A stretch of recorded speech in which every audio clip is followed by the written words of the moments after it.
અમરેલી જિલ્લામાં ભાજપમાં ભડકો. અમરેલી જિલ્લા ભાજપમાં આંતરિક જૂથબંધી ખુલીને આવી સામે. ધારી તાલુકાના ચલાલા નગરપાલિકાના પ્રમુખ નયનાબેન વાળાએ આપ્યું છે રાજીનામું. ચલાલા નગરપાલિકાની 24 બેઠક હતી ભાજપ પાસે. ચલાલા પાલિકામાં ભાજપના પ્રમુખ સામે હતો સભ્યોનો અસંતોષ. એકાદ મહિના પહેલા પાલિકા પ્રમુખ નયનાબેન વાળા સામે અવિશ્વાસની દરખાસ્ત મુકાઈ હતી.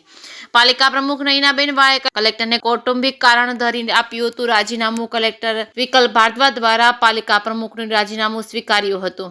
22 ડિસેમ્બર 2025 થી ચલાલા પાલિકા પ્રમુખ પદ ખાલી પડ્યું હોવાનું જાહેર કરતા અમરેલી કલેક્ટર કેસિંગ ગુજરાતી સાથે બિપિન રાઠોડ ચલાલા.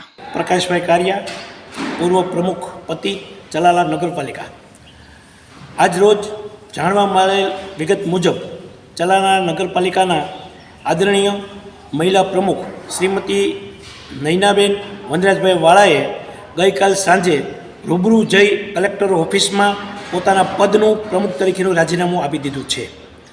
રાજીનામું આપવા પાછળનું કારણ જાણવા મળ્યું છે કે અંદાજે 1 થી 1.5 મહિના પહેલાં નગરપાલિકાના જ 24 સભ્યો ભારતીય જનતા પાર્ટીમાં ચૂંટાયેલા હતા. તેમાંથી 20 સભ્યોએ જુદા જુદા આક્ષેપો સાથે અવિશ્વાસની દરખાસ્ત નગરપાલિકાના પ્રમુખ અને ઉપપ્રમુખ સામે મૂકેલી હતી. ત્યારબાદ નિયમ મુજબ નિયત સમયમાં પ્રમુખ અને ઉપપ્રમુખશ્રીએ જે બેઠક બોલાવવાની હોય, જે સામાન્ય સભ્ય બોલાવવાની હોય એ બોલાવી નહીં શકતા. આખરે ચીફ ઓફિસર શ્રીએ કલેક્ટરશ્રીને રિપોર્ટ કરતા આદરણીય કલેક્ટર સાહેબશ્રીએ આવતી 24/12ના રોજ નગરપાલિકાની સામાન્ય સભા બોલાવેલ હતી. એ સભામાં અવિશ્વાસની દરખાસ્ત બાબતે કાર્યવાહી થવાની હતી.